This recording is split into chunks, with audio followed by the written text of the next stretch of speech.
آخر میں دوبارہ اقرار الحسن کا پوری قوم کی طرف سے شکریہ ادا کرتا ہوں. تو اس کو اکیلا نہ چھوڑیں, اس کو کیا کریں, سپورٹ کریں. کوئی تو خاندانی کام کیا نا اس نے. اللہ السلام علیکم guys, welcome to our new video. میرا نام ہے ساجد. میرا نام ہے فہد.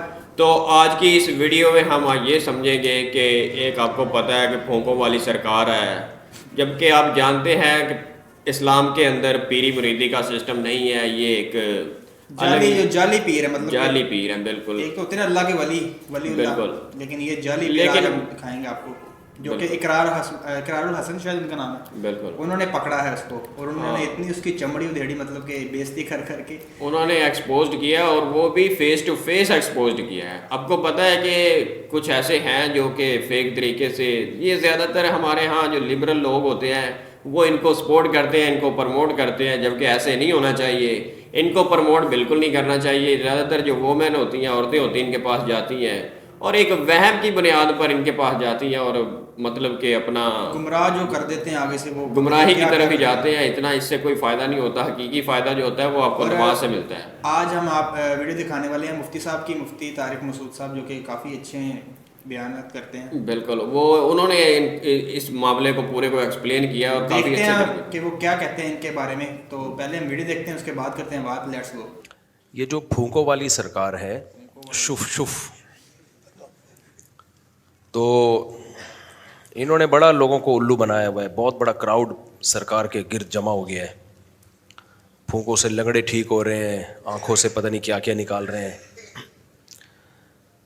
اس پہ میں نے پہلے وہ بیچارہ ناصر مدنی نے بیان کیا تھا کچھ, اس کو اٹھا کے کس طرح سے مارا گیا, پیٹا گیا.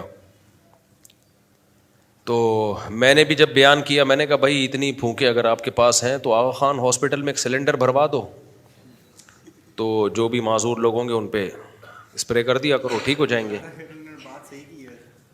لوگ ڈر رہے ہیں اس کے خلاف بولتے ہوئے نا, کیونکہ بہت پاورفل آدمی ہے, اور ہماری قوم کا ایک بہت بڑا طبقہ جو ایجوکیٹڈ بھی ہے اور اس کے پاس پاور بھی ہے, وہ اس کا مرید بنا ہوا ہے. کیونکہ بے وقوفوں کی پاکستان میں کمی نہیں ہے, اور حکومت تو کنٹرول کرتی نہیں ہے ان چیزوں پہ. سعودی عرب میں یہ منجن نہیں چلتے, یو اے ای میں بھی نہیں چلے گا یہ منجن, عربوں میں نہیں چلتا زیادہ تر اس طرح کا منجن. کسی عربی کو منجن بیچنا ہوتا ہے تو وہ بھی یہاں آتا ہے. جیسے عراق سے آیا تھا نا پچھلے سال, آپ کو پتہ ہے کہ روحانی ٹوپی ڈرامہ, بڑے لوگ اس کے ارد گرد اکٹھے ہو گئے تھے. میں نے اس کے خلاف بھی بیان دیا تھا, بھائی یہ منجن ہے. تو لوگ نہیں مان رہے تھے, مجھ پہ بھی دباؤ آیا کہ نہیں آپ اپنے بیان سے رجوع کرو, یہ تو بڑے پہنچے ہوئے بزرگ ہیں. پھر بعد میں جب پتہ چلا کہ منجن ہے, تو میں تو بار بار کہتا ہوں یہ روحانی کے نام پہ جو بھی, دیکھو بزرگ کی ڈیفینیشن کیا ہے. بزرگ کہتے ہیں جو خود بھی گناہوں سے بچتا ہو اور دوسروں کو بھی برائیوں سے روکتا ہو. اچھا, یہ جو میں کلپ ریکارڈ کروا رہا ہوں اس کا نام رکھیں اقرار الحسن زندہ باد. ظاہر کر دے. عیسیٰ علیہ الصلوۃ والسلام تو اللہ کے پیغمبر تھے, پیغمبر کا مقام تو ولی سے بہت اونچا ہوتا ہے. مردے کو کہتے ہیں نا قم باذن اللہ, تو وہ مردہ اللہ کے حکم سے زندہ ہو کے کھڑا ہو جاتا ہے. لیکن ایسا نہیں ہے کہ حضرت عیسیٰ ابن مریم نے کوئی سینٹر بنا لیا ہو کہ جس کو اپنے مردے زندہ کروانے ہو ہمارے پاس لے آئے. کیونکہ یہ جو معجزہ ہے نا, اس کے صدور میں پیغمبر کا کوئی دخل نہیں ہوتا. یہ کس کی طرف سے ہوتا ہے؟ اللہ. جب اللہ چاہے گا تو ہو جائے گا, نہیں چاہے گا تو نہیں ہوگا. تبھی حضرت عیسیٰ نے ایسا نہیں کیا کہ کوئی باقاعدہ مردوں کو زندہ کرنے کا کوئی ادارہ کھول لیا ہو کہ جس نے اپنا مردہ زندہ کرانا ہے آ جائے میں زندہ کر دوں گا. بھائی نہیں, ان کے اختیار میں یہ چیز نہیں ہے. جب اللہ نے کہا کہ اب آپ کریں تو میں زندہ کر دوں گا, آپ قم کہہ دیں میں اس کو مردے کو کھڑا کر دوں گا, تو کر دیا. نارملی حضرت عیسیٰ یہ کام نہیں کر سکتے تھے. اسی طرح حضرت موسیٰ علیہ الصلوۃ والسلام لاٹھی کو سانپ بنا دیا کرتے تھے, یہ معجزہ تھا نا ان کا. تو لاٹھی کو جب سانپ بنایا کرتے تھے تو کیا موسیٰ علیہ السلام نے کوئی لاٹھی کو سانپ بنانے کا سینٹر کھول لیا تھا کہ جن لوگوں کو بھی سانپ چاہیے لاٹھیاں لے آئیں, میں ڈن دم دم دھڑا دھڑ سانپ بنا دوں گا, اور پھر اس کی پبلسٹی کر رہے ہوں. بلکہ ہوتا یہ تھا کہ جب اللہ آپ کو کہتا کہ میں اب لاٹھی کو سانپ بناؤں گا تو لاٹھی زمین پہ ڈالتے, سانپ اللہ بنا دیتا. جب نہیں ہوتا تو وہ لاٹھی رہتی, کچھ بھی نہیں ہوتا. یہی وجہ ہے کہ حضرت موسیٰ جب کوہ طور پہ پہنچے تو اللہ تعالیٰ نے موسیٰ علیہ السلام سے کہا کہ آپ کے دائیں ہاتھ میں کیا ہے؟ انہوں نے کہا لاٹھی ہے. کہا زمین پہ ڈالیں آپ. حضرت موسیٰ کو نہیں پتا تھا کہ یہ سانپ بن جائے گی. جب زمین پہ ڈالا تو وہ سانپ بن گئی. حضرت موسیٰ خوف سے دوڑنے لگے کہ کھا نہ جائے, کاٹ نہ لے. تو اللہ نے فرمایا موسیٰ واپس پلٹ, اقبل ولا تخف, واپس پلٹیں, ڈر نہ خوف نہ کھائیں. سنعیدھا سیرتھا الاولی، آپ اسے پکڑے ہم دوبارہ لاٹھی بنا دیں گے. تو یہ سارے کام کون کر رہا تھا؟ اللہ کر رہا تھا. تو حضرت موسیٰ کو پتا تھا میرے ارادے کا اس میں کوئی دخل نہیں ہے، اس لیے حضرت موسیٰ نے کوئی سینٹر نہیں کھولا کہ لوگوں کو کہا کہ جس نے اپنی لاٹھی کو سانپ بنانا ہے آ جاؤ بھائی میرے پاس. ہر دفعہ اللہ سے پوچھتے تھے کہ اب کیا ہوگا، تو اللہ بتاتے تھے کہ اب آپ ایسا کریں، لاٹھی کو پھینکیں، یہ پتھر سے پانی کے چشمے نکال دے گی. اب آپ ایسا کریں، آپ لاٹھی کو پانی پہ ماریں، یہ پانی کو 2 حصوں میں ڈیوائڈ کر دے گی. ورنہ حضرت موسیٰ کو اس سے پہلے نہیں پتا ہوتا تھا. اب دیکھیں موسیٰ علیہ السلام جب دریا کے کنارے پہنچے ہیں، پیچھے فرعون کا لشکر آ رہا ہے، تو پریشان ہو گئے بنی اسرائیل کہ ہم تو مارے گئے. تو حضرت موسیٰ نے کیا کہا؟ یہ نہیں فرمایا کہ صبر کرو، میں جو ہے وہ ابھی میرے پاس ایک لاٹھی ہے، دیکھو میں کرتا کیا ہوں. نہ حضرت موسیٰ نے کہا بھائی اللہ ہی جانے کیا ہوگا، ان معی ربی، مجھے یہ پتا ہے اللہ میرا ساتھ نہیں چھوڑے گا، وہ کیسے ہمیں بچائے گا وہ تو اللہ ہی بہتر جانتا ہے. تو پتا تھا موسیٰ علیہ السلام کو یہ لاٹھی ہے بھائی کچھ نہیں کر سکتی، اللہ اب کیسے بچائے گا یہ اللہ کی مرضی ہے. تو اللہ نے وحی کی موسیٰ پر علیہ السلام پر کہ اے موسیٰ اس کو آپ پانی پہ ماریں اور کالطود العظیم، دونوں طرف پہاڑ جیسی موجیں رک جائیں گی. تو جب پیغمبر کا جن کا درجہ ولی اللہ سے بڑا ہے وہ معجزے سینٹر کھول کے نہیں بیٹھتے. جب اللہ ان کے ہاتھ پہ معجزے دکھانا چاہے دکھا دیتا ہے، نہیں دکھانا چاہے تو نہیں دکھاتا. ہمارے نبی صلی اللہ علیہ وسلم نے چاند کے ٹکڑے زندگی میں کتنی دفعہ کیے ہیں؟ بولو نا، 1 دفعہ کیے بس. اور ہر مطالبے کا آپ نے جواب بھی نہیں دیا. مشرکین کہتے تھے کہ سورہ بنی اسرائیل میں آپ دیکھ لیں، لن نؤمن لک حتی تفجر لنا من الارض ینبوعا، اے پیغمبر ہم آپ پر اس وقت تک ایمان نہیں لائیں گے جب تک آپ زمین سے چشمے جاری نہ کر دیں. تو ہمارے نبی نے یہ نہیں کیا کہ یوں کیا اور چشمہ جاری، نہ کہا بھائی میں کہاں سے چشمے جاری کر سکتا ہوں. پھر انہوں نے کہا کہ او یکون لک بیت من زخرف او یکون لک جنت من نخیل، آپ کے لیے کھجور کا باغ ہونا چاہیے، وعنب، انگوروں کے باغ ہونے چاہیے، فتفجر الانہار خلالہا تفجیرا، آپ اس کے بیچ میں نہریں جاری کر دیں، او ترقی فی السماء، آپ کو چاہیے آسمان پہ جائیں اور وہاں سے کتاب لے کر آئیں. یہ فرشتہ کیوں کتاب لے کر آ رہا ہے؟ تو ان سب باتوں کے جواب میں نبی نے کیا کہا؟ اللہ نے فرمایا قل، اے نبی آپ ان کو کہہ دیجئے سبحان ربی، میرا رب ہر عیب سے پاک ہے، یہ سارے کام اللہ کر سکتا ہے، میں نہیں کر سکتا. اور شف والی سرکار کے پاس جب بھی کوئی لنگڑا جا رہا ہے سیدھا ہو کے جا رہا ہے، جب بھی کوئی اندھا آ رہا ہے سیدھا ہو کے آ رہا ہے، جب بھی کوئی آڑا ترچھا ایک دم نٹ بولٹ سیدھے کیے شف سیدھا. یہ کون سی پھونک ہے بھائی؟ جو کام پیغمبروں کے معجزے اتنی کثرت سے جو ہے نا، اور معجزے سینٹر نہیں کھلتے باقاعدہ. تو پیغمبروں کے بعد دنیا میں اللہ کے ولی آتے ہیں، ان کے ہاتھ پہ اللہ بعض دفعہ کرامت ظاہر کر دیتے ہیں، لیکن وہ کرامت سینٹر کھول کے نہیں بیٹھتے. کرامتیں بھی ہوتی ہیں بعض دفعہ اللہ کسی ولی کے ہاتھ پہ، جیسے سلیمان علیہ الصلوۃ والسلام جو تھے، انہوں نے کہا کہ بھائی کون ہے جو ملکہ سبا کا تخت اٹھا کے لائے گا؟ ایک جن نے کہا میں لے کر آؤں گا. ایک بزرگ بیٹھے ہوئے تھے، انہوں نے کہا پلک جھپکنے سے پہلے حاضر کر دوں گا. یہ کہا اور تخت حاضر کریں گے بندہ. جیسے یہ دیکھو نا، یہ جو شف والی سرکار ہے، سینکڑوں لنگڑوں کو تو ٹھیک کر دیا اس نے. تو آغا خان ہاسپٹل کا تو واٹ لگنے والی ہے میرا خیال ہے تھوڑے دنوں میں، کیا خیال ہے؟ اور سول ہاسپٹل اور جو معذوروں کے ہسپتال ہیں ان سب کو بند کرو بھائی، لائن لگا کے کہاں چلے جاؤ. اور جو لنگڑے کو شف کر کے سیدھا کر دے گا وہ بھاگی بھی بیوی کیوں نہیں لا سکتا؟ کتنے لوگ میرے پاس آئے ہیں 6 مہینے سے ہماری بیگم جناب ناراضی چل رہی ہے. تو سلیمان علیہ السلام کے دور میں اب کسی کی بیگم ناراض ہو کے میکے چلی گئی، وہ بندہ فوراً ان بزرگ کے پاس آئے گا، آپ ملکہ سبا کا تخت اٹھا کے لا سکتے ہو میری بیگم شف بیگم یہاں. خود ان کے اپنے معذور بچے پیدا ہوتے ہیں، یہ شف کر کے ٹھیک نہیں کر سکتے. اللہ نہ کرے آج شف والی سرکار کا ایکسیڈنٹ ہو جائے، اللہ نہ کرے کسی کا باپ بھی ٹانگ جوڑ کے دکھائے ان کی، شف کرتا ہوا ساری زندگی گزار دے گا، اپنی ٹانگ نہیں جڑے گی.